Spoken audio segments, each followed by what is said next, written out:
which are going to be useful. And the nice thing is, because these words are all basic sort of ELT fare, but they're selected so that when you get into reading, the actual words are selected so that they'll be rediscovering these words in the books that they're going to read later. Okay.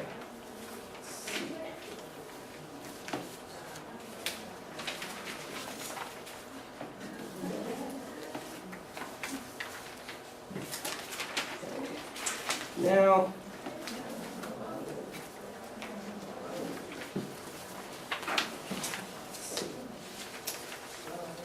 I think that initial instruction of the conversational elements should focus on negotiating meaning with the children. So you're not just teaching them to remember all these words.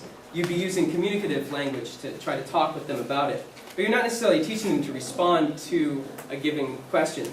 Like, you could teach them, what's your name? And they can tell you, my name is whatever. But if it's just taught as a block like that, saying, if I see this, respond to this, it just becomes a solid chunk of English. It becomes, what's your name? In one block. And then that means that later, I think that there's problems when you try to break that apart and teach kids to change things around. Like, you just spontaneously say, what's my name? They stop.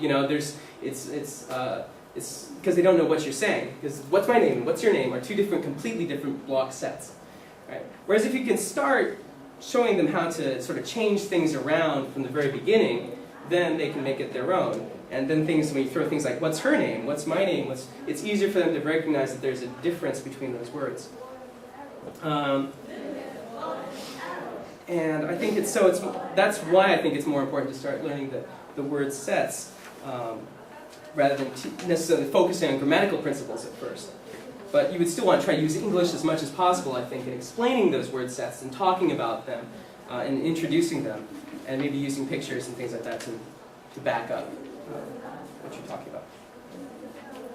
about.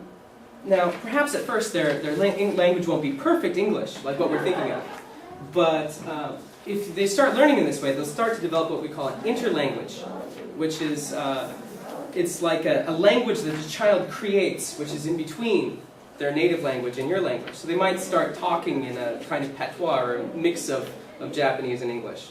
But that's not necessarily a bad thing. It's a natural process of where they're trying to learn where words go and how words fit together. And as they become more adept at the English methods, and as they get into more experience with grammatical forms, then that language will become more and more like English.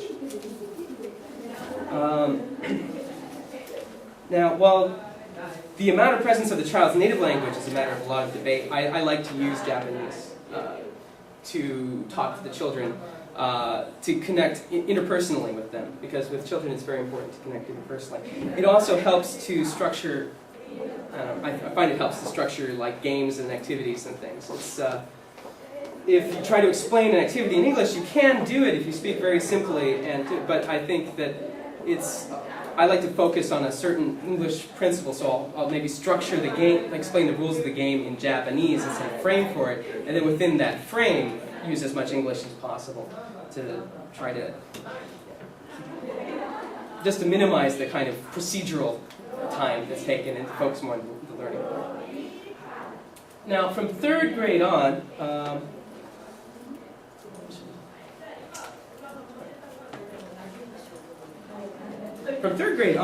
the pacing is set largely by the readers and grammatical elements which need to be pre-taught for each reader. So each unit is therefore centered around one reader. And I've got those from 3rd through 6th grade is also included in your handouts here. Pre-reading instruction consists of communicative activities which implicitly focus on a certain grammar element in the context of using English in doing tasks, task-based learning, total physical response, things like that. Then a new phonics element is taught. When the students are ready to begin reading their first book, they proceed to work out how to read the book with teacher assistance. Except for words which must be simply memorized, like are or the teacher does not tell the student how to read problematic words. So for instance here, you would teach them the, you would have to. And like in this book, they haven't learned G or E, maybe even T yet at this point, so you would teach them get, maybe. But other than that, and maybe in here, but other than that, they would have to figure out the other words in between. So if they were asking for help, you'd have to say, you know, what's the sound for P? You know, so try to get that out of them and get them to string together. And once the, if the teacher simply gives the fluent model first, like if the teacher says pat, then the kid's just trying to memorize this pat, pat, pat, pat. But he's not focusing on how the sounds go together to make the word, right? So you try to get it out of the kid. It's like, what's the sound for this? What's the sound for this? Ah. What's the sound for this? So put it together. Say it really fast. It's like, pow. And it might sound a little bit strange at first, but once you get that approximation out, then you can say pat and give them the correct word.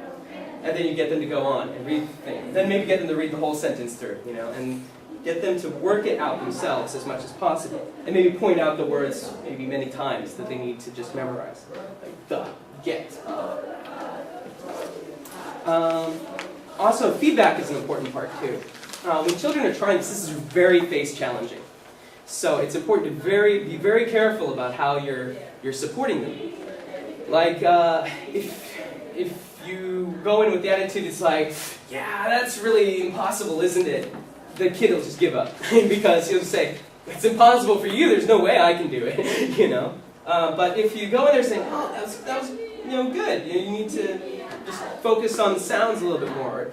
Remember this is the most common word in English, so you've got to remember this. You know, so try a little bit harder next time. That kind of support is a lot more positive, I think. And if you say like, I wish it was close, you know, then it's like, I messed up again. But if you say, that was really good, and then just focus on this, you know, then it's a different way of relating with them.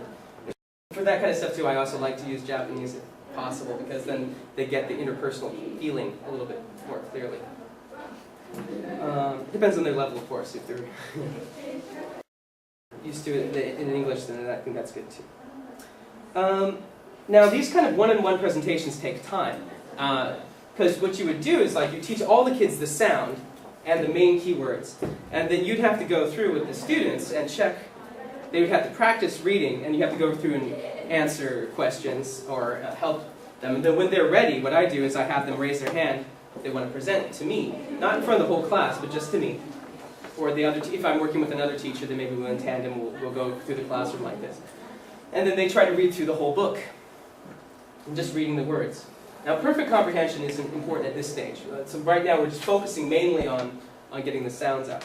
And then once they've all presented, we go back as a class, and with one of the blowout prints here, and I would try to get them to tell me what this is about. So I would say, you know, who's Pap? Who's the man? You know, things like that. Or what do you see in the picture? And ask them to tell me what they see in the picture in their own language, in Japanese. I think is fine for that. Now, for example, like for this one here, the main words here are Pap, man, get, sap, pan. Now, if the students compare this sequence of words to the content of the picture, they can pretty much get what's going on here, I think. But the difficult part is to get them used to the ordering of ideas, so that takes a little time. Usually before I start reading even, like in the orientation stages, I would have like a certain example that I bring up is like I put a bunch of black cards on the board, and I would say, okay, so you're walking through town and a strange foreigner comes up there, and he can only speak a little bit of Japanese, right? And so that in Japanese, I would turn over cards where it'd be like, ga, no, ni, you know, it's like, and ask them, what is he saying? And of course, you don't know, you have no idea what he's saying. But then I would flip those around for the other words, say, well, what if he said, neko, table shita, you know, cat under table. And then just those three words, they'd understand immediately what I'm talking about. So I try to teach them that sort of principle and looking at the words. It's like, there's going to be words they don't know. But if they can get the main chunk meaning out of that and get used to the ordering of ideas, this can be an implicit introduction to SVO, word order, where you don't have to tell them subject, verb, or object. But they get an idea for the structure, the ordering of language, the ordering of ideas.